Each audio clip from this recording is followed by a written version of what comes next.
Hey guys, it's Jamie here, and I'm really excited to bring you this interview. It's an incredible story of an inspiring man who's out there doing amazing things in our community. It's one of those stories that I guess just really makes you stop and understand that no matter how bad things are, no matter what your situation is, no matter how out of control things may seem, that there is always a way back if you have the right attitude, the right mindset, the determination, and that you just don't let your excuses get in the way. So it's a really amazing story of taking ownership of your life and turning your situation around and using your adversity to your own advantage. And I hope you find it as inspiring as what I did having the conversation. I'll be bringing you a range of different interviews with inspiring people who are out there doing amazing things over the coming weeks and months. If you want to be notified when those interviews drop, there'll be a box somewhere on this page here where you can enter your name and email address, and you'll be notified as those interviews are ready. In the meantime, dive into it. I hope you really enjoy it. We did have a few audio issues and things like that because we were filming it online. However, don't let that get in the way of some really inspiring content. So dive in, and I hope you find it really valuable and enjoy it as much as I did. Rightio, it's my pleasure to introduce my guest with me today, David Letele. Now, many of you will probably have heard of Dave through his work with Buttabean and the BBM Motivation Group, but Dave's story is quite phenomenal. Not only has he lost over 100 kilos in weight and gone on to inspire tens of thousands of Kiwis to take control of their health and their life, but he has a professional boxing career which was staged very much in the public eye. During that weight loss journey, Dave was thrown into the boxing ring and went on to have a career of 20 professional fights, 16 wins, 4 losses, most of that done on pay-per-view TV for the whole nation to see. During that time, he lost that 100 kilos and started Brown Buttabean Motivation, has run the world's largest boot camp, which was done at Eden Park, and is currently inspiring hundreds of thousands of Kiwis around the country to get moving and take control of their life during one of the most stressful periods that the nation has been through. So, Dave, it's my pleasure to have you on, bro. I've followed your journey for a long time. You're an absolute inspiration, and I can't wait to chat to you and, dive into some of the mindsets and some of the experiences that have led you to where you are today. Hey, thanks, Jamie. That was one of the best intros that has ever been done. You've obviously done your research very well. So it's great to be here and share. And if my story can reach some new ears that haven't heard of what we do, it's a blessing. That's right, man. First things first, mate. It's been a crazy couple of weeks around the world, New Zealand in particular. We're in lockdown right now with the coronavirus. How has that impacted you? How are you doing, bro? You're someone who carries a lot of people. You've got a lot of responsibility on your shoulders. You seem to have stepped up into just a natural leadership position during all of this, and the way that you've led's been quite amazing. How are you doing, and what have you learned about yourself over the past few weeks? I'm doing fine. We've got 4 kids at home, which is can be a challenge. But look, we're doing a lot better. There's a lot of people doing it a lot tougher than what we are. And as far as, we started going virtual a good 10 days before we were locked down. I like to lead by example, and I believe it's the only true way of leadership. If you're a good leader, you lead by example, not just by words, but by actions. And we went online and straight away started doing all of our virtual boot camps. We cancelled our world's biggest boot camp and then cancelled all of our regular community sessions, which see, around 2,000 people a week coming. So it was very important for us to straight away, to be no lag. So straight away, once we cancelled the community sessions that day, we had to have an online session. And that's what we did. And now, the amazing thing, bro, is that now we're seeing, we're reaching literally a week hundreds of thousands of people compared to the physical boot camps where we see 2,000 plus, which is amazing. But man, it's just showing me like this is a whole new thing we're going to do now. Even when we come out of this, we're going to still do these online virtual boot camps because there's a lot of people that need BBM. 100%, bro. It's more important now more than ever. And even just following, I've spent most of my life around the fitness industry in some way, shape or form. And for me personally, fitness has always been secondary and training has always been about mental health, mental fortitude. I think a lot of the adversity that I've faced in my life, fitness has helped me deal with it. And I know that that's the same for you. It's so important, the BBM movement right now, because a lot of that message is what you preach anyway, but people are probably coming to realize it more than ever right now. Would that be accurate? 100%, man. When we went into this, there was a lot of people were really, obviously really sad and upset that because it's not the exercise that people were going to miss, it was the connection. So people come to BBM, it might be that hour or 45 minutes of a day, that might be the only time they're surrounded with positivity and people that are on the same path as them. So you take that away from someone, it's massive. It's a hard thing to take away, and that's why we went online. But what we talked about was, look, this is what we've been training for. Our training is just exercise is our vehicle, but everything we teach while we have people there, it's around mindset. So an example of our finisher, the finisher of the session is always really tough. And we say, yes, it's hard, but so's life. Life is hard. That's why we train the way we do. So the message that got sent out from us and me and my team leaders is, this is moments like this that we're going through right now. This is what we've been training for. Like going into a big fight. This is what we've trained for, to be able to handle situations like this. And we are, so it's an amazing thing.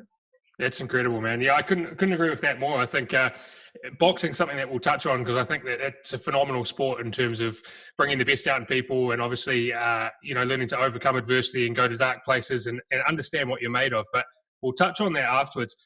We'll come back to all the fitness stuff and what you're doing at the moment. I just think that for people to truly appreciate your story, and people see you where you're at now, and they see you leading, and doing tens of thousands of people online, and the Buttabean motivation group and what it's become. But to truly appreciate that, you have to understand where you started and where you came from. And I know that your background has a lot of adversities, and there's a lot of lessons that you learned early that have enabled you to be the leader that you are today. Can we go right back to the start? Your dad was in the Mongrel Mob. He was the president, from what I understand, at a time there. What was childhood like for you, and what was it like growing up in that sort of environment? How has that forged you? Oh, I believe that everything I've gone through for a reason. Everything I went through has led me and made me the person I am today, to be able to be a better leader. But look, my father was the president of the Mongrel Mob, the Auckland chapter. And, obviously life was... The thing is that everything I went through as a kid, I never thought any different, because that was just normal. A lot of it I blocked out. I actually don't remember much of my childhood. The first memory, the one thing I really do remember from the days of my dad in that life when I was young, was when our house got raided. When the police came and they took all of my Christmas presents, me and my sister, my late sister Vicky. They come over and they raided our house and took all our Christmas presents. So that was my first memory of the police. No wonder I hated the police for most of my life. It wasn't until later on in my years, that I understood, geez, the cops were only doing their job, and that the presents were all stolen. So, I understand it now, but back then I didn't, And my father was a bank robber. That's what he did. And he was imprisoned when I was 5, and he was sentenced to 10 years. And I moved to live with my Samoan grandparents, which they were really strict and staunch Seventh-day Adventists, but they spoiled me. And the reason they spoiled me is because they were so hard, they're very strict on my parents. On my dad, and he had 8 siblings, so they were quite strict. So on me, they were the opposite. They really spoiled me. So I came back when my father was released, and after 6 years. And my parents were still together. They're still together now to this day. Been together since I think they were like 13, 14 years old. My mum was a street kid from Hamilton. And I don't know how that she met my dad, but my dad was a ward of the state at 9. He burnt down his school. It was just out there. I could never imagine my father being like that. But again, with him, he went through all of that so that he can help people too. And he's helping people with my sister's charity she started called Grace Foundation. Look after people out of prison, homeless and battered women, people with that the society's really forgotten about. So that's what he does. And he can relate to these people because he's been there and done it. So he's trying to show them a different road.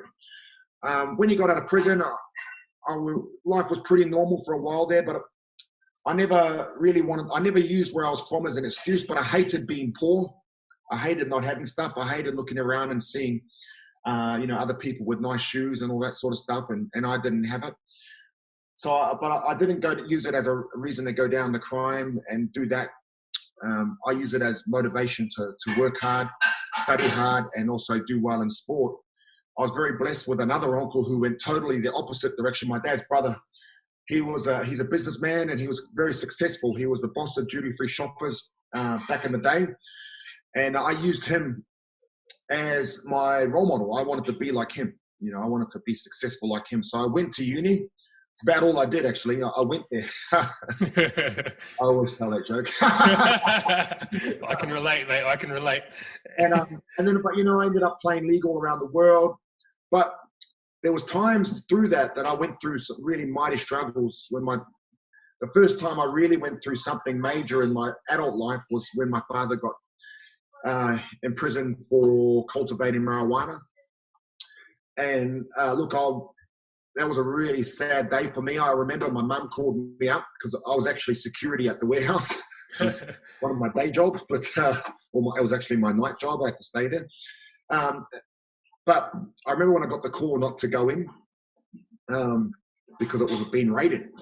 And when I talk to at-risk youth, I really let them know that because crime is glamorized often these days in music videos, movies, and YouTube, social media.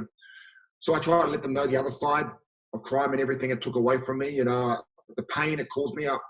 When that happened, I understood at 21 years old, I understood the repercussions of what was happening. I understood what it was going to mean to my mum and to my two younger sisters. So I ended up going right off the rails. I quit uni, I quit my job, and I ended up living in a tinny house in Mongrel with my cousins. There was heaps of us there. And that was where I was, and I was just fighting all the time, just drinking and doing anything to survive, just literally doing whatever I could to survive. And the reason I was doing that in my mind was, in that life, when the man goes away, your family's open in that world. So you just never know, My dad was very respected, but you just never know. So to me, I was just thinking, okay, I'm going to go out and just be this. The first time I played a character, I'm just going to go out and be this real bad guy and do anything I want to try and start up, create a rep on the streets, and I actually got back to my uncle, who was my other uncle was also a bank robber, but he was more specialized and focused on armored trucks. But the big jobs, these weren't dairies, and he was in jail. He served 11 years straight in minimum or maximum security. And the stuff that I was up to was getting back to him because I was just out there, really out there. But everything came to a head one night. I got drunk and I was at a party and I came back and look, there was a whole heap of stuff that happened. And I picked up a knife and I put it through my chest. And that was the first time I really went through some dark times. But from that, I got out of hospital and I remember my dad came and visited with prison guards. I was really angry at him. I didn't want to talk to him. My mum was there crying, and I'd done psychology at uni, so I ended up, when they come and evaluate you, I could just talk my way out of it, And I remember being on this doorstep in Mongrel just after being released, and I just thought, man, surely my life's meant for more than this. Surely I can do more, And I got up, and from that doorstep, there's my son. From the doorstep, I ended up playing rugby league for North Sydney Bears, contracted with Manly, played in France. And from that doorstep, ended up, doing very well in business. But I lost everything again, So there's been a few times, and that's when I came back here in 2014, broken-hearted, with no money, depressed, and had to rebuild. Yeah, bro. Can I just go in on? You say it so casually now. I put a knife through my chest. That's the lowest of low points that someone can possibly get to. And then you went. I went and picked myself up and went to Australia and played league. And how did you pick yourself up? What were the steps from that point to getting to a point where you had a dream again and you were back on track? I just had to stop feeling sorry for myself, stop being angry at the world, and angry at everyone else, and tell about it. Look, and I was very blessed with a very supportive family. You know, my uncle that I talk about, the successful one, he was over in Singapore at the time that all this was going down. And I couldn't be contacted. We had no phone. There was no cell phones back then, if you know. So I was pretty much uncontactable unless you come and see me. So he sent his son around to the house, to this house where I was. And I don't forget it, the son, who was, you know, obviously they were doing quite well. So the son had a cell phone. He comes into the room that I'm in and I'm rolling tinnies. I'm just going, man, smell this stuff, cuz. This is awesome. And he puts his phone, me on the phone with his dad. And his dad just said, look, pack your bags. You're going to go to Australia and live with your aunties over there. And I said, oh, I've got no passport, uncle. He goes, no, I've sent Jude some money and you'll have an emergency passport. And so within a few days, I was in Australia and I was working on roofs over there. I had blown out in my weight. I was quite heavy in, but waterproofing roofs in a heat wave will definitely shed the weight off you. Yeah, for sure. And so that change of environment, that must have been a huge part of it, right? Getting out of, because it's very hard. I mean, speaking from my own experience anyway, when I've been stuck in ruts or had bad stuff going on in my own life, when everything around you is the same, it makes change awfully difficult. How important was that change of environment and to get on and get into that next phase? Yeah, it was a big part of it, you know. Yeah, I mean, it was the major thing for me. That's why I was saying I was very lucky to have a supportive family that could do that for me. Because, you know, if I'd stayed there where I was, I would have been in jail or dead, you know. And there was, like I said, there's a reason. And for me, it's, you know, it's God's plan for me, because there's been a few times where, look, where I'm from and the stuff I've been through, the stuff I've done, there's only one reason I'm not dead or in jail, and that's to help, because I'm meant to be here to help others, you know. Yeah, well, you're doing a good job of it, mate. It's crazy. It's hard for someone to truly understand that, but I think it's so important at the moment, in particular, for people to understand that no matter how low you get, how bad things seem, that there's a way out. For that person that's out there watching, like, there's going to be a lot of people in our communities and in our country over the coming 12 months that are going to endure some probably hardships that they haven't been through before. You know, unemployment and stresses, you know, domestic violence has gone up and stuff like that. What I'm trying to just get really tangible advice for people, because a lot of the time people see people like yourself who have stepped out of those things and they go, oh, he can do it, but I can't. Or, yeah, it's all good for him, but I'm here. And what do you say to those people, you know, who are either going through a tough time right now or are going to endure a tough time? Those first steps, how do you mentally prepare yourself? How do you make the shift to start on a new track? Like, I know that you deal with people in this situation all the time when it comes to weight loss, but when someone's at the lowest of lows and there doesn't seem like there's a heap of hope and things are stressful, what are the first steps, bro? Man, I'll use an example, a real life example of someone I've helped, and, you know, we've helped a lot of people. And first of all, if I can do it, anyone can. You know, you've just got to be willing to do it. Because it's possible, and we've shown that. But there's a guy called Phil. You may have followed him on Instagram. He's a friend of mine, very good friend of mine. He was 295 kilos. 295 kilos, almost dead. 1 foot in the grave when I met him. I'd see him for a day, and then I wouldn't see him for a week. He'd be in hospital or at home elevating his leg. Had a massive lymphedema in his inner quad, and he couldn't hardly walk.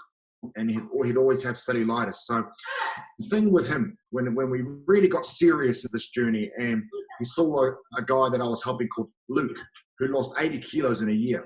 But the weight loss is a part of it. That's the wow factor, you know. But it's the whole life's change, you know. He's just got married, this guy, Luke. Just got married, beautiful wedding. He's spending time with his family, obviously a lot more now. But before he met me, he fell asleep at the wheel and rode off his car because he wasn't sleeping at night. He had bad sleep apnea. So he saw the work I was doing with Luke, and he asked me if he can join us. This is Phil. So Phil joined us, and before he did, I said, look, bro, this is the most important thing I told him is you've just got to start. So we got to start. That's the first thing for anyone here. You just got to start. Whatever it is, just find the smallest thing that you can do to make progress and get that momentum. Momentum's a big part of it? Stop thinking about it. We all think too much. You know, I'm going to start today. I'm going to start tomorrow. I'm going to start next week, next month, end of the year. I'm going to start in January. Just start. You know, don't overcomplicate it. There's, you know, The amount of people that I've gone to visit in hospital, the family will ask me to come visit them. They'll give anything. They'll give anything to have an opportunity to go back in time and start. We all say it'll never happen to us until it does, you know? So the thing is, just start. Now, the next thing is staying consistent. So once you start, it can just be walking to the letterbox. It can just be just moving, you know, just doing something, just going in the direction. If you're need a job, you know, looking for work, just start doing something, okay? Heading in the right direction, then stay consistent. Don't give up, you know? And understanding that consistency is about, doing a little something every day, but it's also understanding that you're going to go through some tough times and life's going to happen and you're going to fall off the wagon. It's 100% normal. We are all going to fall off the wagon. Something in life, it's guaranteed. If it hasn't happened yet, it's going to happen. Something in life is going to happen tough to you, and you can use that as a reason to stop or as motivation to keep going. Understanding that falling off is perfectly normal. Don't beat yourself up. You know, how many of us in the past are just in a fitness journey where we've had a bad day or we've had a bad meal and we throw everything out, you know, throw our toys out the cot. You know, all you got to do is you fall off the wagon, you jump straight back on. That's consistency, you know, and forgiving yourself. Don't beat yourself up. You know, this world's hard enough without beating yourself up, you know.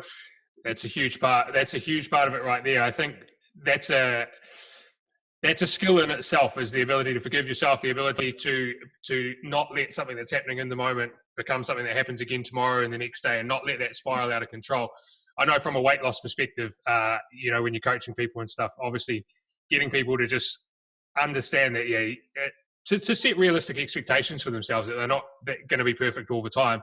But in life in general, that ability to forgive yourself and be kind to yourself is massive, because we're our own biggest critics, right? And that inner dialogue is what stops so many of us doing anything. Yeah, Mike King calls it the inner critic. And the inner critic in us can get louder and louder and louder if we let it, you know. So this brings me to the third point. It's about surrounding yourself with positive people. So that's so important. And I said this to Phil. Okay, so Phil was doing his journey. He was coming to our boot camps, but he wasn't losing any weight. Nothing was changing. So I said to him, bro, if you want to hang around with me, if you want to do what I do and be in my circle, any one of your friends, your so-called friends that are inviting you out to drink, inviting you out to eat rubbish, knowing you're nearly dead, you need to cut them, because they're not your friends. And if they are your friends, they'll support you. Very important. I said, if you want to hang out with me, cut those people. And he did, and he's lost over nearly 150 kilos now. Yeah, his story is incredible. I followed his story. I know that he was in the boxing ring recently, and I don't know, mate. It's something about when it's played out in public like that. I just have so much admiration for him and for what you guys do. You know, to lose the weight is one thing. I know personally what it's like to lose that weight and what it does for the rest of your life. But to then go and have the confidence, the drive, the tenacity to go and get in a boxing ring is a whole nother level. And that just shows what you're doing for people in terms of the mental game, mate, and the drive and the new zest for life that you're giving them. Yeah, man, it's just the way we live, you know. That's our last point always for anyone out there that's listening, is no excuses. No excuses. You know, it's our mantra, you know, that's what that means. You know, it's easy to let excuses get in the way, you know, and it's easy to say no excuses. It's another thing to live by. The way we live by it, and this is what we all need to understand, is by having a very strong why, purpose. It sounds airy-fairy, but geez, it works, you know. For me, when I was going through everything that I went through, you know, when I moved back in 2014, I just thought of my kids all the time. You know, literally, when I was going through the early days, I wanted to drive into a pole every single day. I just hated my life that much. I couldn't believe how I managed to stuff things up so badly. But I thought of my children, and I thought of getting them back. I didn't have them with me at the time. I have them all back now, and I thought about being a better example. You know, and that's what drove me. Got me up every day to go train, and got me out every night to go train, and kept me from doing something silly. Yeah, that's incredible. Let's touch on the why, because I know that that's an important thing across the board, not just health and fitness. When you're starting a business, when things are tough, you need to be able to draw on the reasons why you're doing it. And if those reasons are surface level, that's generally why you throw it in. What is there steps that you teach people in terms of or questions that people should ask themselves to actually get to that why? Because that's, again, a concept that you hear thrown around a lot. Yeah. And people go, yeah, I know I need to have a why, but they never get that level of depth. And it's often people who've had their back against the wall, who have felt what it's like to have everything stripped away from them, who grab onto a why more than others. So without getting your back against the wall, without finding yourself in a position where you've lost everything and you don't have your children, what are the questions that you can ask yourself? What are the steps that you can take to establish that why? And for me, it's quite simple what I get my team to do. I get them to write down on a piece of paper some really meaningful things to them. And then you try and choose one, if you can. And it will be hard to choose the one thing that means more to you than anything. And it's quite a hard thing to do. Some people might have to do 2 or 3. And what I get them to do is what those 1, 2, or 3 things is to write them in big letters and put it all around their house, on their wall when they first wake up, in the bathroom, definitely on the fridge and in the cupboard and in the car. And you're seeing it all the time. So when you wake up in the morning, you're feeling sorry for yourself, you're sore, life sucks at the moment, and you look up and you see whatever it is.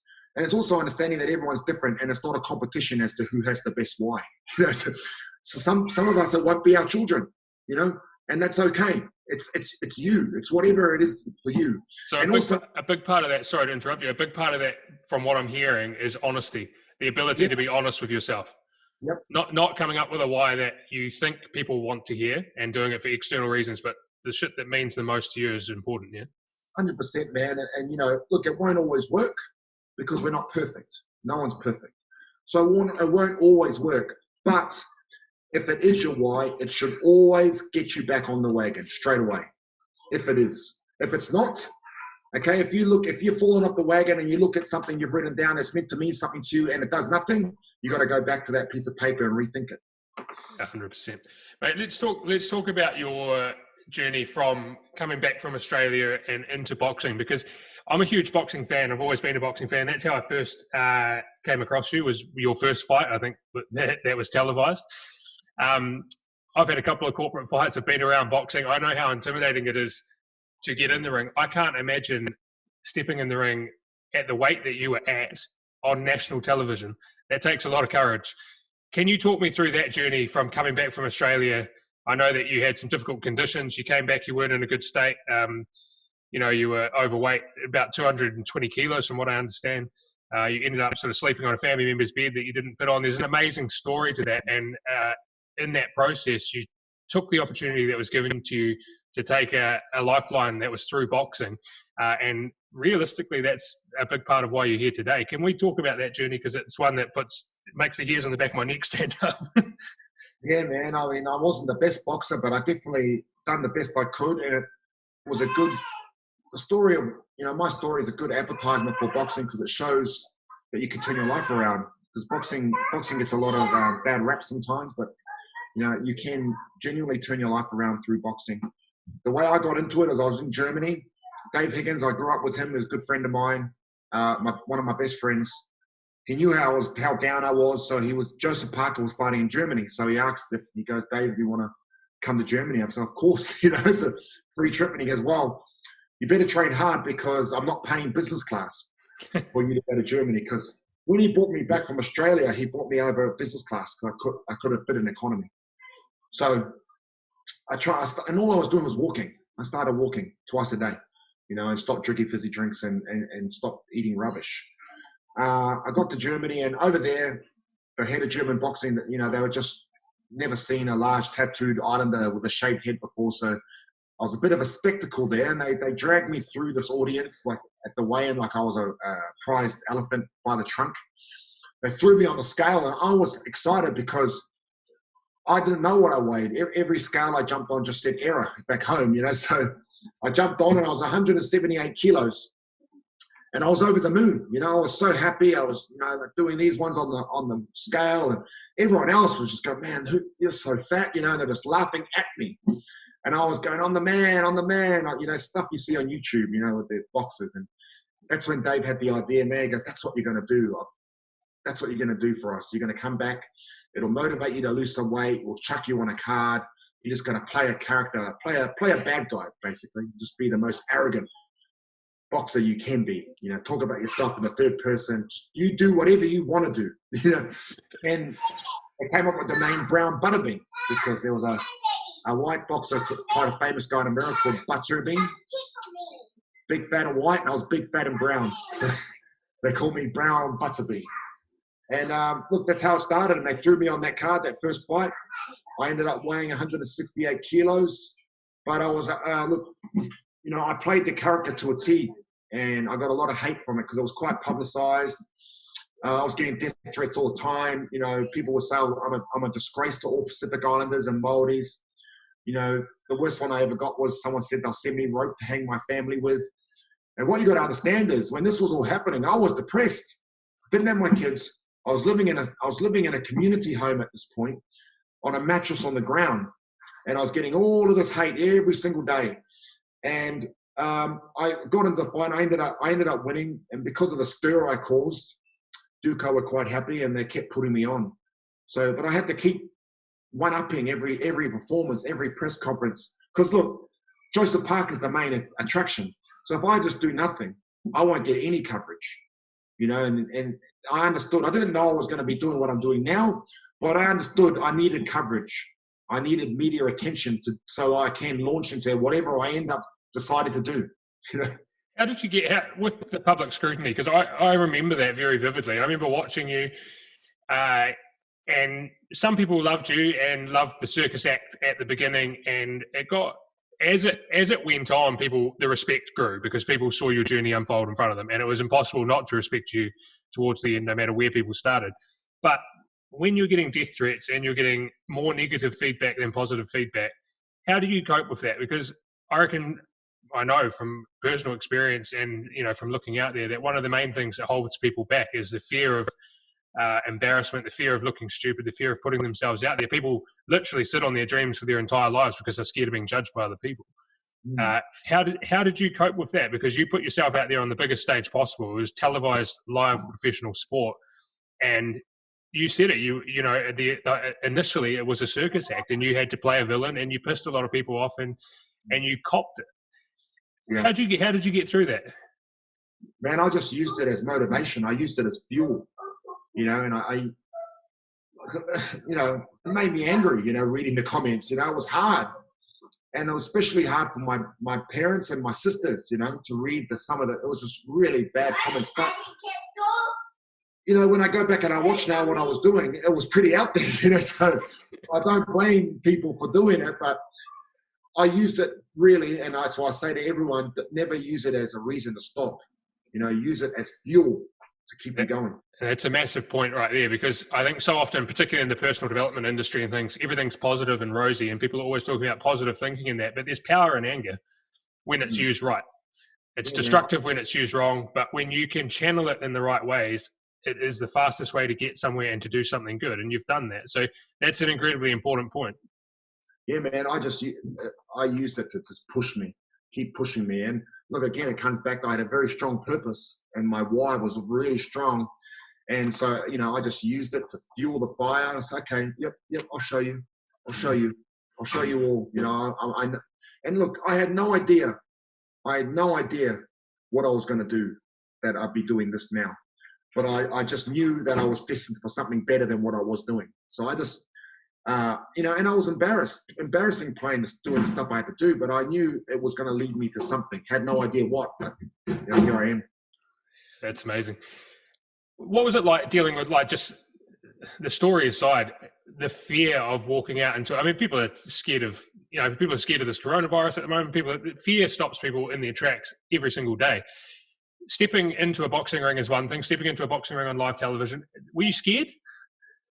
Yeah, man, I was, you know, especially, you know, some of the guys I fought, like that first guy I fought, Horst, you know, had a really fierce reputation, you know, and he's a good guy, but, you know, he had a fierce reputation, in shape, and it was scary. And anyone who says they're not scared is, you know, I think, you know, not telling the truth. But it's just how you use it, you know what I mean? And before every fight, even up until my later fights, when I, you know, was fighting all the time, I'd always be dry wrenching, you know, right before I walked out, you know, and he used those nerves, you know, because it was also, I knew that I had to, once I went through the curtain, I was playing a character, just like a wrestler, you know, I was playing the heel. But then as my career went on, then I was starting to be myself more, but just still being cheeky, you know, still doing that little cheeky stuff, and that, you know, But then in the end, like it was funny when I lost that last fight. I got put down. I never used it as I said, okay, well, it does suck getting knocked out, but I got to practice what I preach here and not stay down and not worry about it. So I just got up and moved on. Yeah, amazing. Because you had some amazing moments during your boxing career as well. I mean, I think your last fight from memory was that on the Ruiz Parker undercard for the world title fight? Was that the last fight that you had, or close towards the end of your career there? It was my last proper fight. I mean, I had a fight, I think, when did I fight Manu? A year and a bit ago now, or a year ago, I fought Manu Buttabean. That's right. And he was one that KO'd me. But I fought on the undercard for that championship fight. How was that, man? What was that like as an experience? Because it's a huge stage, and I know you and Joe are good friends, and you guys shared a lot of your journey. He would have been a big part of your journey, I assume, behind the scenes. It must have been amazing to witness that moment firsthand and be a part of it. It was amazing, man. Look, I only started boxing in 2014 to get my life back together. To be able to fight on the world championship and Joe was fighting for the world title, it was just an amazing feeling, and he won it.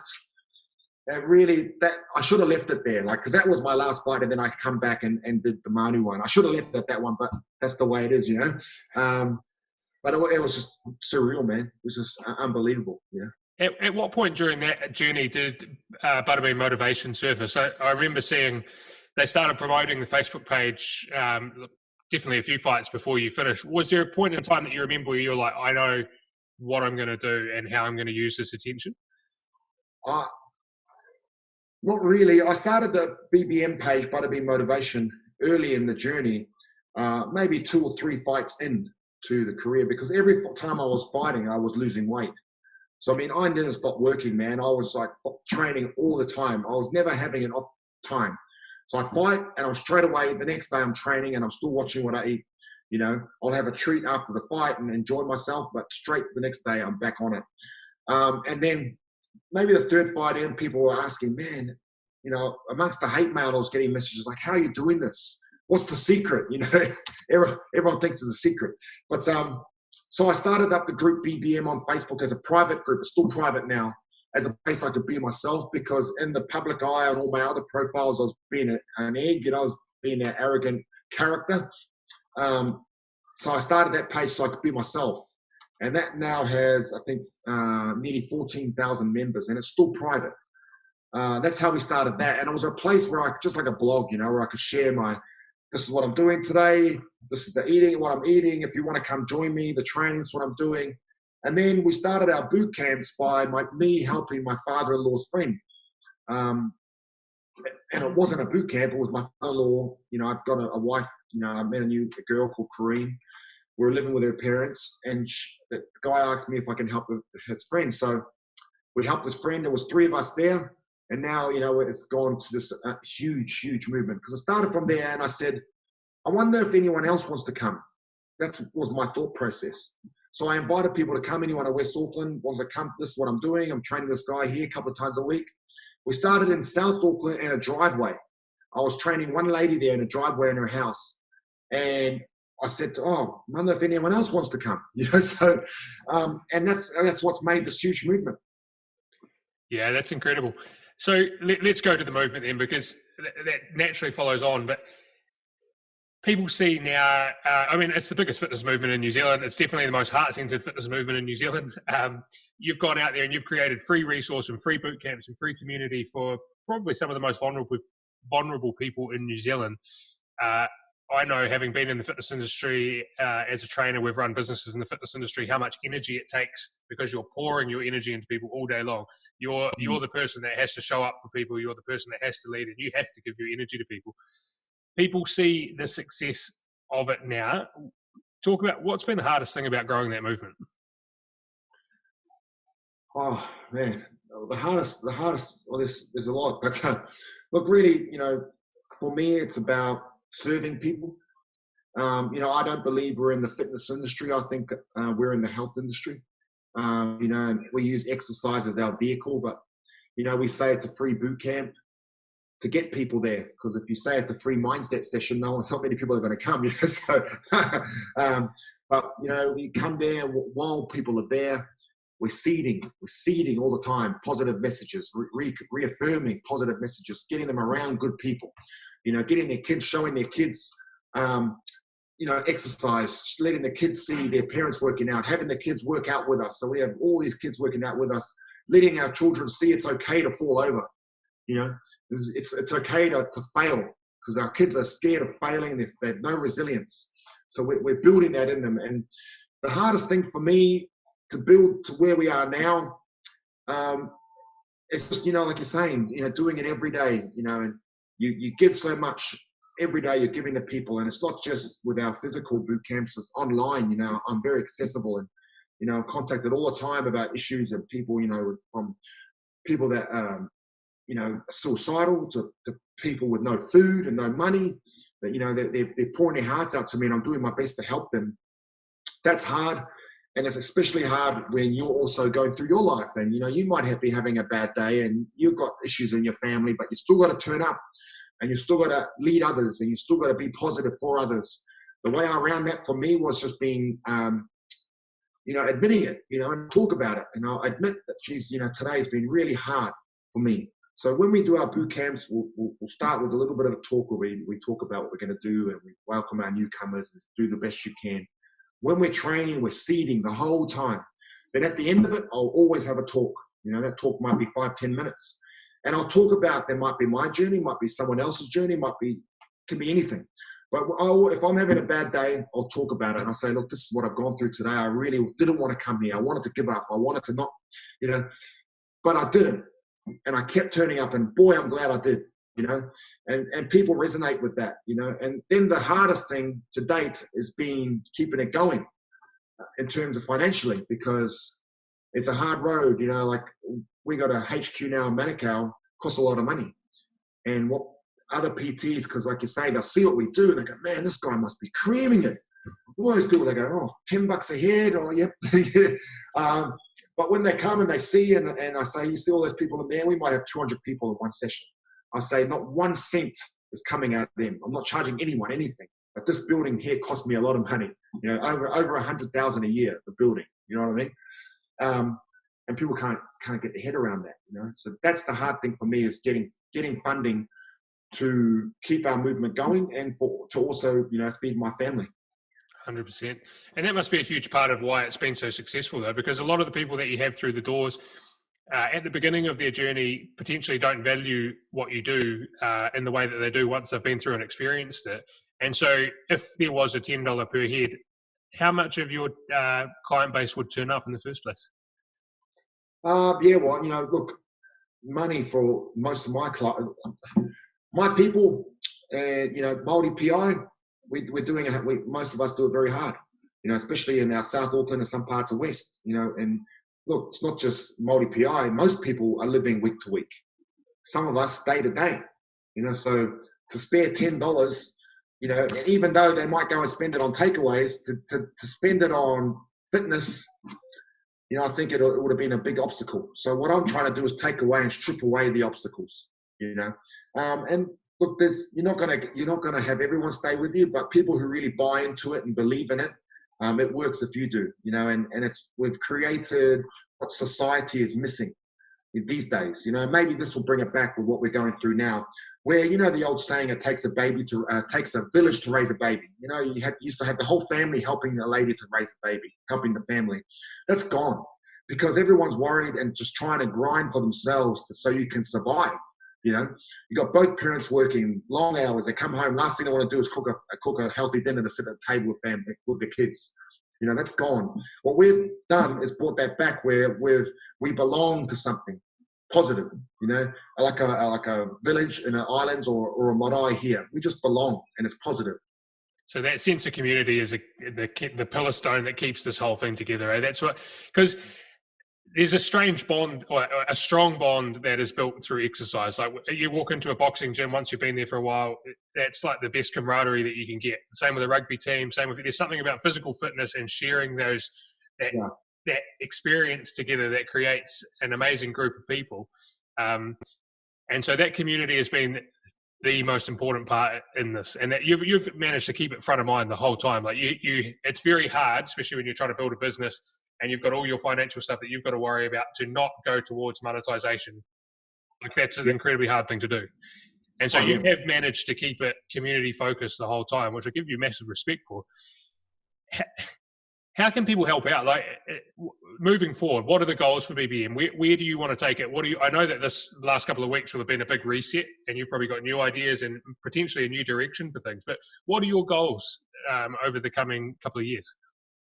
Look, we want to be the cornerstone of health for our people in South Auckland, especially. But everywhere. What we do should be everywhere. So we want to have HQs everywhere, in New Zealand. So what we're doing to do that is we need, obviously, funding. So what I realize is, when I'm going to these funding meetings and asking for money, it's hard for these people when they look at me and I turn up just from a boot camp, and they'll see a brown guy helping other brown guys, other overweight brown people. That's what they'll see. So are they going to give that person, $1 million or whatever, whatever you're asking for, 10,000? So it was a lot harder. And then they asked for data. When I'm starting off just training people in a field, I had no idea it would turn into what we're doing now. So I wasn't collecting data. I was taking heaps of before and afters and heaps of photos, and people would say to me, "Where's your data?" I said, "Well, real naively would say to them, do not follow me on Facebook." That was my answer. So what I've done is built infrastructure around me, where now we've got 3 full-time employees, and I've got my uncle. My uncle was the CEO. The uncle I was talking about before. He was the CEO of Restaurant Brands. That's ironic. Yeah, no, it's a laugh. It was so funny. He was the CEO of Restaurant Brands, which is KFC, Pizza Hut, Carl Jr. And geez, that was funny. And he's seen the light now, and he's working for us full time. And he's now really steering the ship. So I got a full-time chief executive for free. He's just doing stuff that makes his heart and soul feel good.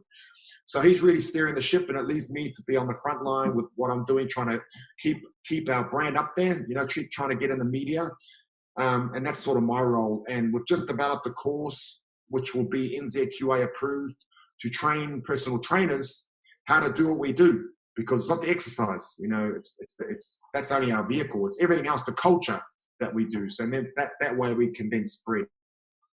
That's awesome, man. That's fantastic. It's so funny that your uncle has gone from, because you're quite outspoken. Obviously, you're in a war against fast food groups in some way, shape, or form. It's ironic that you've got that insight in your business all of a sudden. That must be beneficial. Yeah, it's funny when he got the job, because he kept it quiet. And I said to him, "You're going to have to start paying me hush money now. I'll stop rubbishing you guys. You start funding me some money." Hey, well, we're on the health and fitness stuff. Right now is the best time ever to be prioritizing your health and fitness. There's a lot of stress and a lot of uncertainty, but there's no ability to go out and get takeaways at the moment. There's not a whole lot of activities to distract yourself with. We can't go out and socialize with our friends. And so there's a lot of people out there who will hopefully listen to this or come across your message during this time, who have potentially put off their health and fitness and sacrificed it for work and family and everything else. What are having worked with so many people now and seen so much, what are the steps that people should take in order to actually get on top of it? Because health and fitness is something that people want. Everyone wants it, but very few people actually go and make meaningful change in that area. It's hard. And like you've said, there's no shortcuts, despite the industry trying to market that all the time. So based on everything that you've learned over the last few years from your own journey and from helping, thousands of people transform, what are the first steps that people should take to really prioritize their health and actually get some results? Yeah, man, look, this is the perfect time. It's the perfect environment, actually, because there's no takeaways open. And it's hard to go to the supermarket and dairy. You got to line up. So you want a peanut slab, which is my favorite, peanut slabs.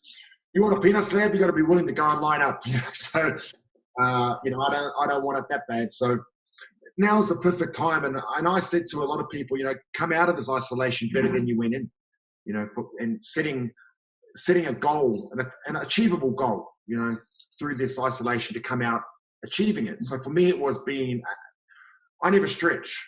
It's a bad habit. I haven't stretched properly since I played rugby league a long time ago. So I never stretch. I don't warm up. My warm up is I slam down some shots of coffee. I go in and I smash training, and then I never warm down, never stretch, straight to the cafe, and then I complain I'm sore. So my goal was to be able to come out of this being able to touch my toes. So I started up, got sent, one of a good friend of mine who knows I don't stretch, and Nikki's her name. She sent me, she also knows I love a challenge, and she knows my attention span is not very long. So she challenged me to be able to touch my toes. Then she sent me a 5-minute yoga video to do every day. And, in 5 days, I touch my toes. I can get my forehead to touch my knees. So I set that little goal, and challenged myself to do it. So for anyone out there that's looking at, okay, now I want to use this time, I've got to get healthy. I know I do. Like I said before, just start, stop thinking about it. Don't overcomplicate it. Go for a walk, around your block, go for 10 minutes, walk for 5 minutes and turn around, come home, then start building on that bit by bit.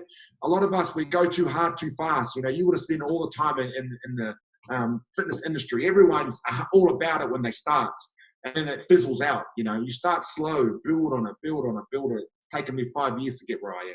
So just start. That's the main piece of advice. Use this time to come out of it. Look, we're all stressed, and the uncertainty of if you're a business owner or if you're an employee, we're all stressed about it. That stress is not going to go away. It's still going to be there. So you've got to prepare yourself physically and mentally, more importantly, to be able to come out of this and handle whatever's out there waiting for us, because it's going to be there regardless. You can either come out of this stronger physically and more mentally, or you can come out of this more unfit and more mentally weak. Yeah. So it's that saying that Oprah said, there's you, a moment, and a choice.